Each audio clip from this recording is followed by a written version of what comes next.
Here we go. It's time for the Margin Ray Radio Show. Hey everybody, it's time for the Margin Ray Radio Show. Say what? Every week, hot topics, interviews, yummy food for thought, and some old school hip hop and R&B. Hey everybody, say what? It's time for the Margin Ray Radio Show.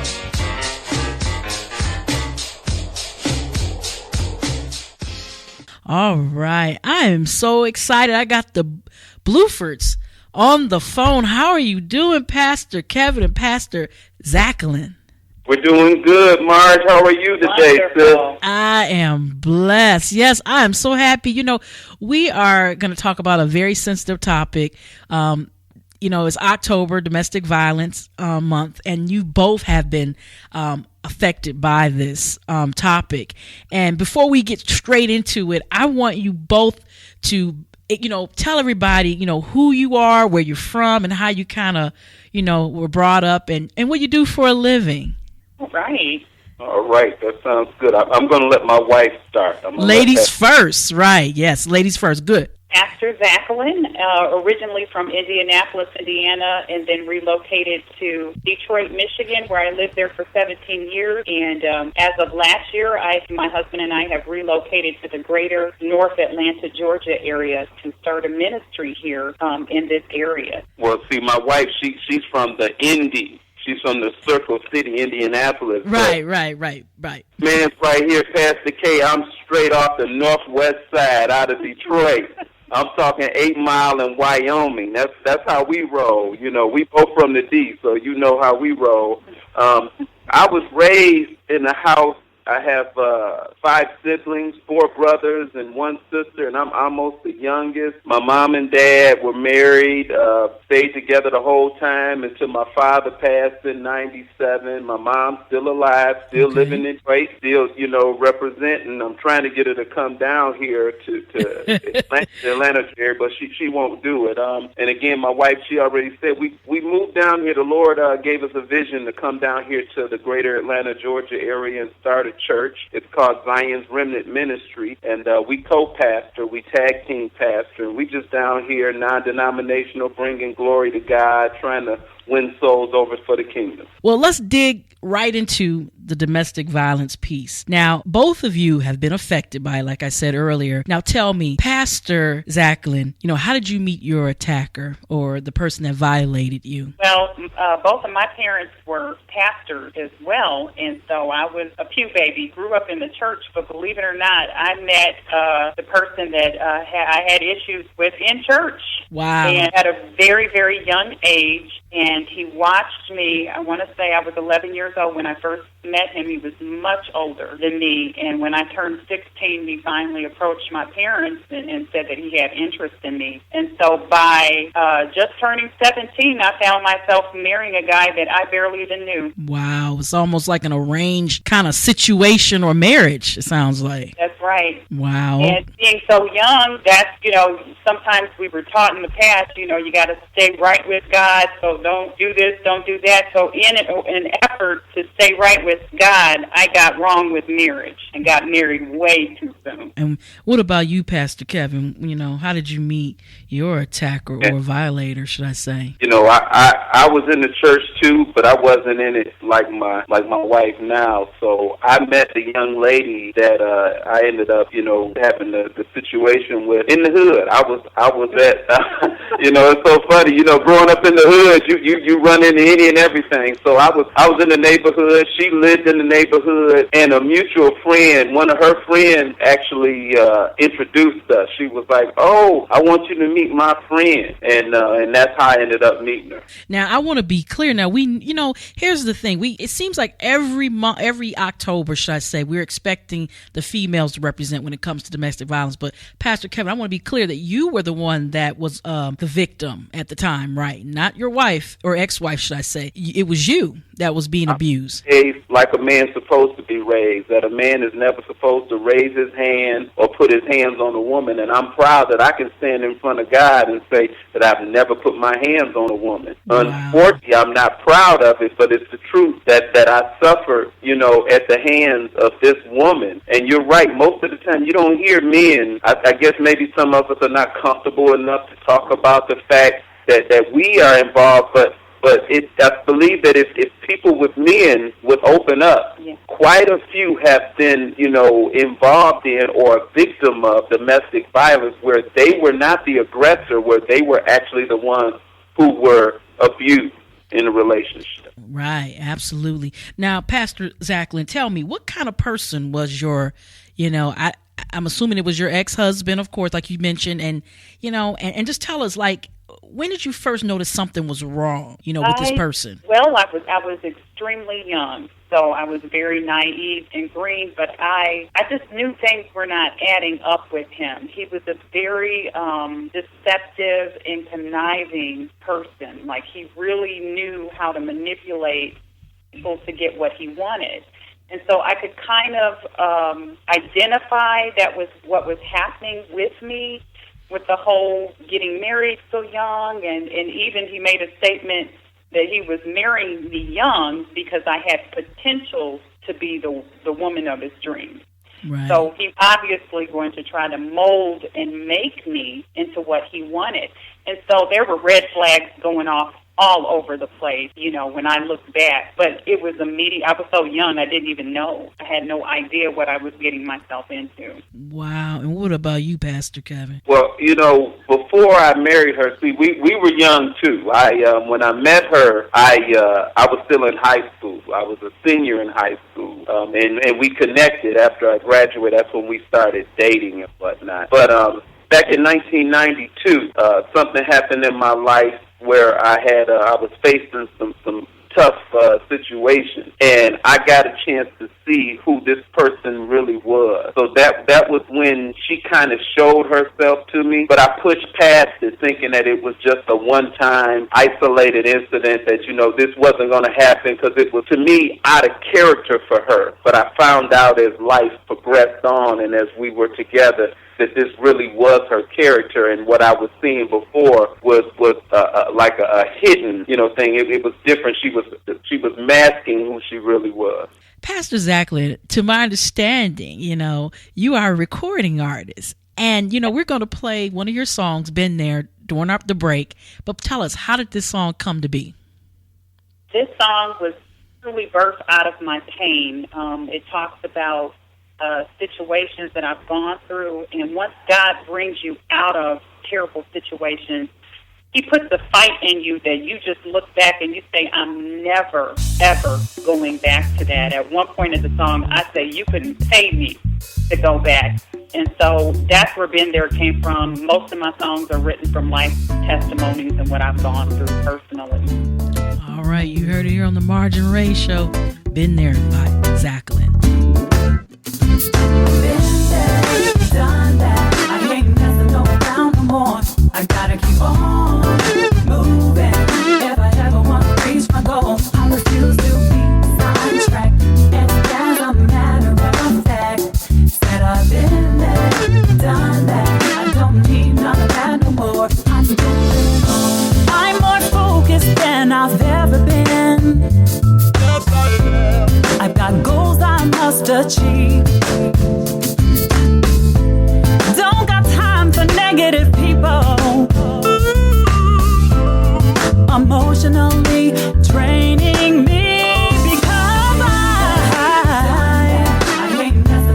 I ain't messing around. Keep on moving. If I ever want to reach my goal, I refuse to be sidetracked. And as a matter of fact, said I've been there, done that. I don't need none of that no more. I'm moving on. No, my life is not perfect, but I know I'm on the right track. Since I freed myself from foolishness, you couldn't pay me to ever go back. I ain't messing around no more. I gotta keep on moving. If I ever wanna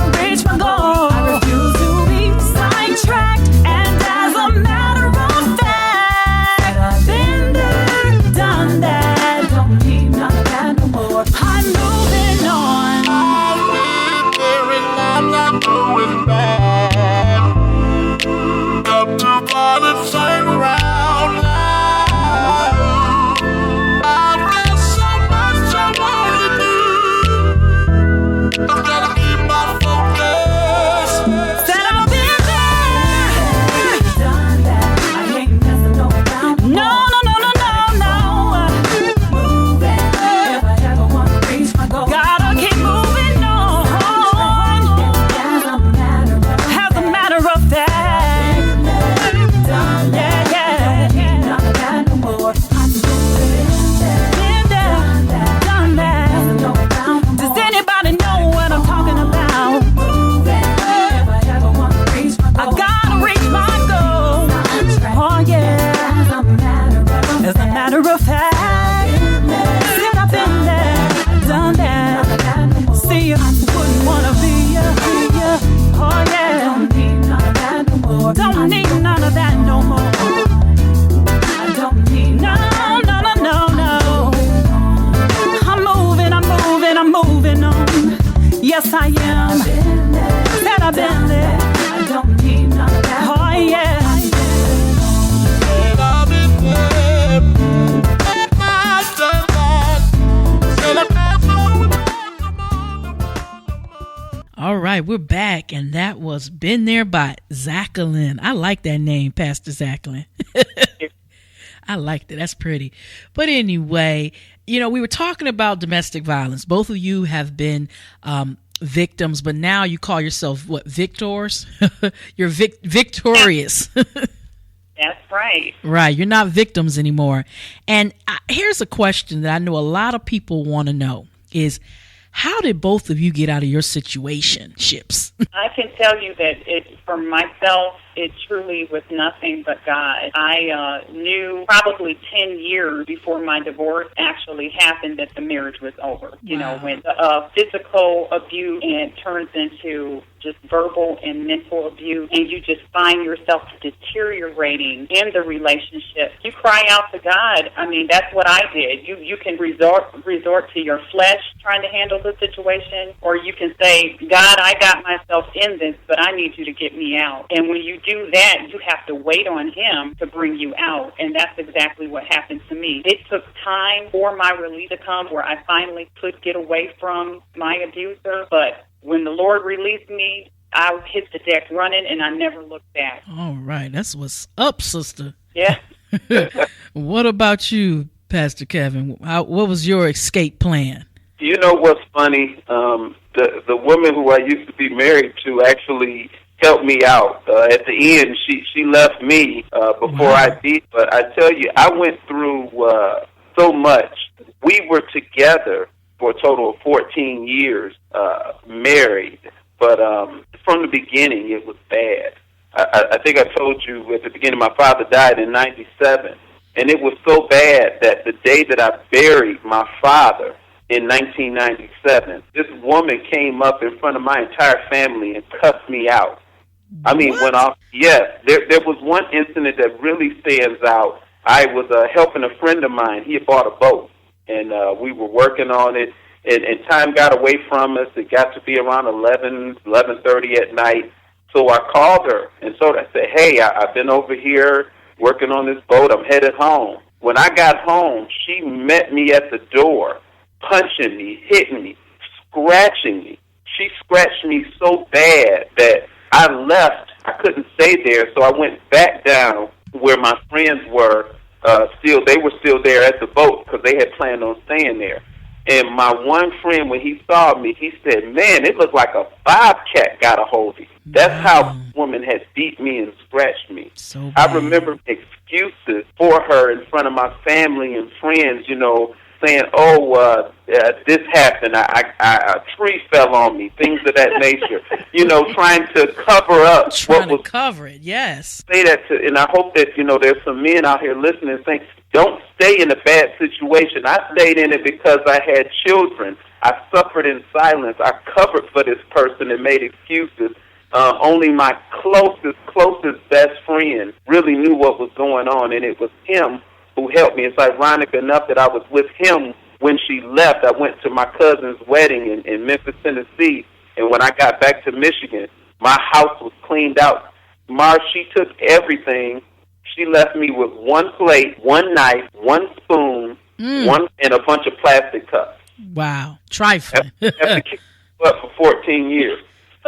Wow.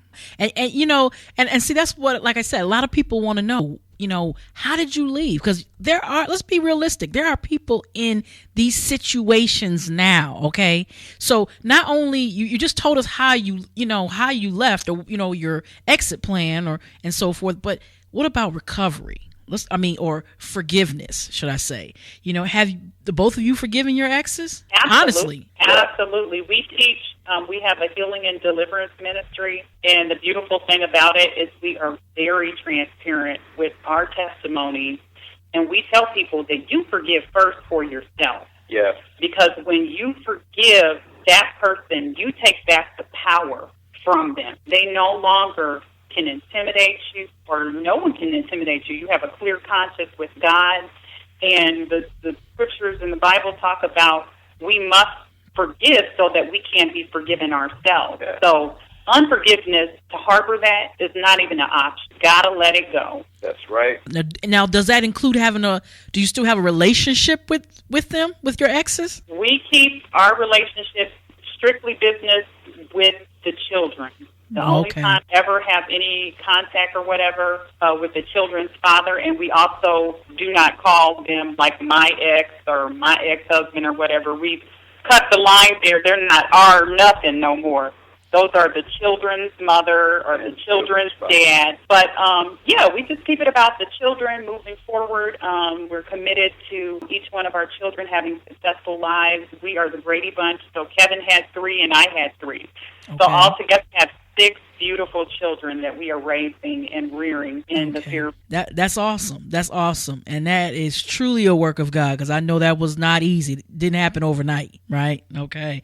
Well, just tell me, the both of you, how are you doing today? And also, what kind of advice would you give someone who is in a situation like this currently? Marshawn, we are doing fine, and it's only by the grace of God. Our testimony is that God took 2 broken hearts and put them together and made one. Any advice that we would give to someone in the situation, I'm going to let Pastor Z speak about hers, but mine from a male perspective is don't cover up. We as men, we try to show our masculinity, and we don't want to show any sign of weakness. But I tell you, brother, if you're listening, if you're going through, it's not weak to look for help. Right. The smart person, the strong person knows when to get out of a relationship and where to look for, where to seek help from. You need help to make it through this. I tell you, I went through so much even after I wasn't in a relationship with this person. It took a long time for me to forgive and get past it. Had I opened up to my mother, had I opened up to my brothers and sisters, my family, my church members, and let them know what was going on, I believe that the healing would have started long ago. It would have started much earlier. And I went through, I believe, some unnecessary pain and suffering. So that's the advice that I give. But we are doing fine today. The children love each other. People that meet us can't even tell that we're a blended family. They think that we're just 100% a solid, we've been together forever. And that's what God has done. He has miraculously blessed us. It's a God thing. And my advice would be to individuals, and this is what I had to learn for myself, is stop trying to change the other person. Work on you. You, the only person in this world you can change is yourself. And until you understand your value and your worth, you will be forever spinning your wheels trying to please the person that is never going to be satisfied, no matter what changes you make. But when you put the focus on yourself and say, you know what, it doesn't matter if it works out with me and that person, I'm going to get better. I'm going to be better, not bitter. I'm going to raise past this, raise above this. And then also find out who you are in God. The scripture says that you were fearfully and wonderfully made.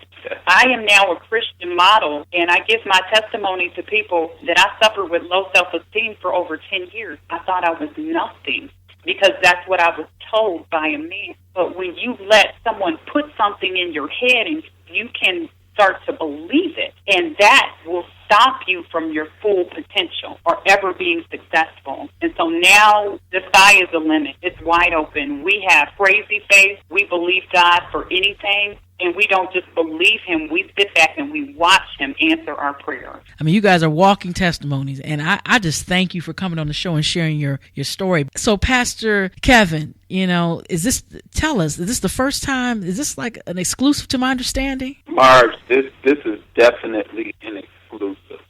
If our friends and family are listening, I believe some of them, if not all of them, will be 100% shocked, blindsided, and blown away, because we've never told this testimony. We've never talked to anyone. So this is an exclusive, 100% an exclusive, and I pray that this testimony, that this story helps some people. I know it will. I know it will. Now, let me ask you this, and how in the world do you co-parent?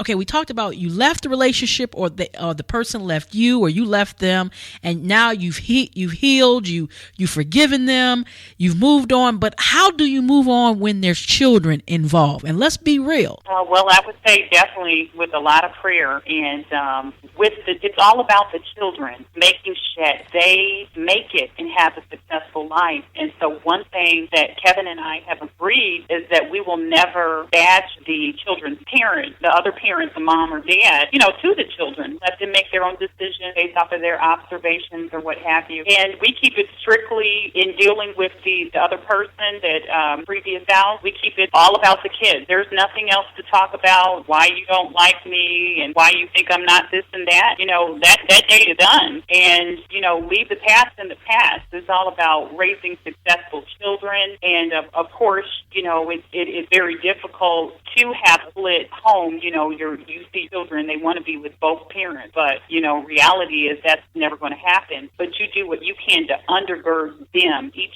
child is different, so you have to meet them at their point of need, and just do what you can to keep it minimum confusion out when dealing with their other parent.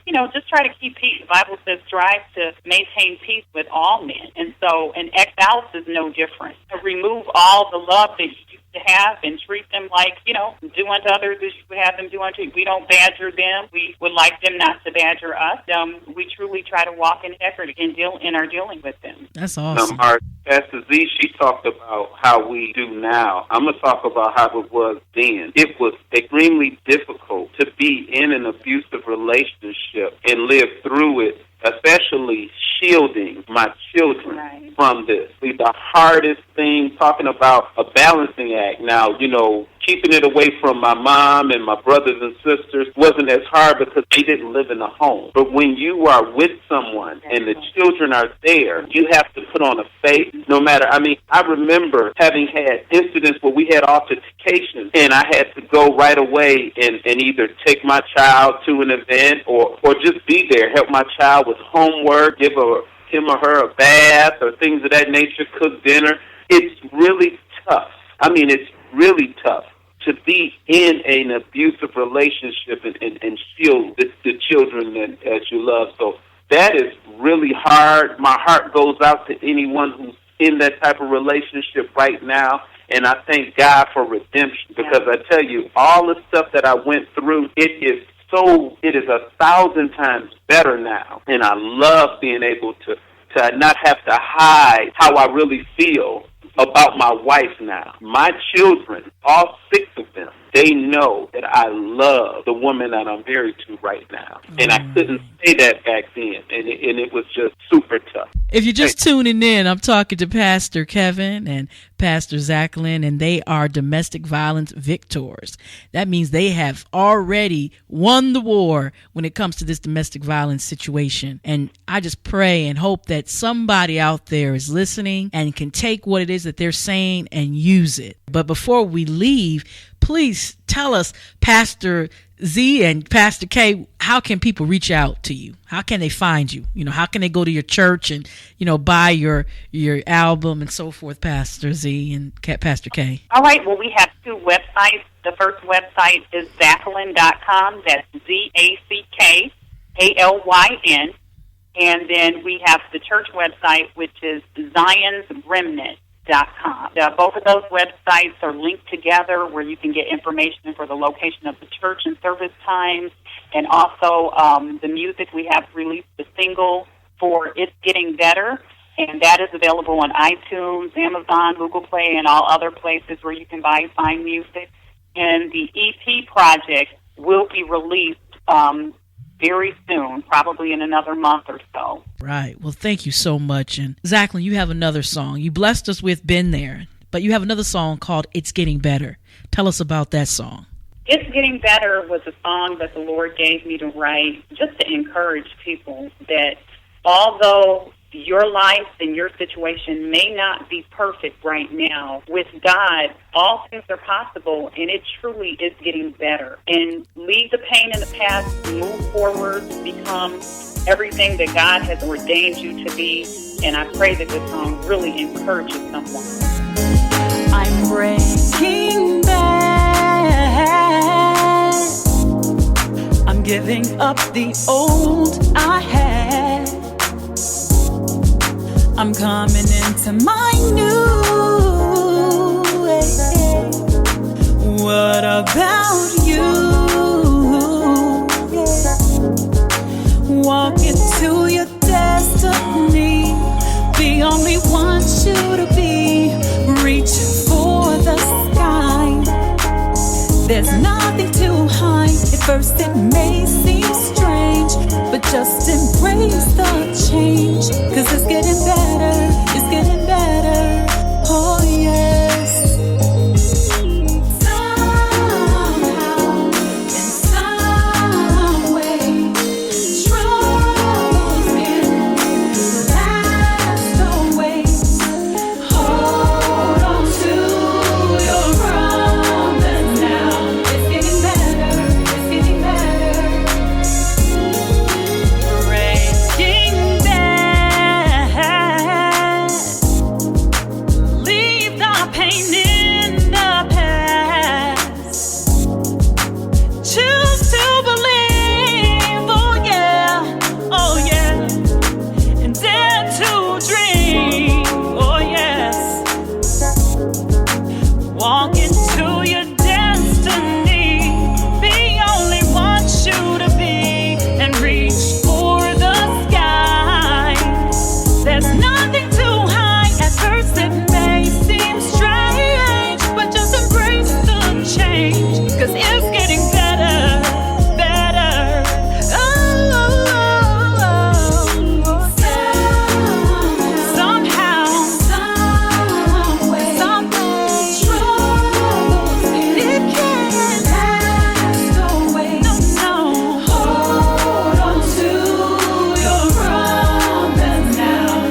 Marge and Ray radio show every Sunday at 1:30 p.m. on 93.5 FM WNPZ, Chattanooga, Tennessee.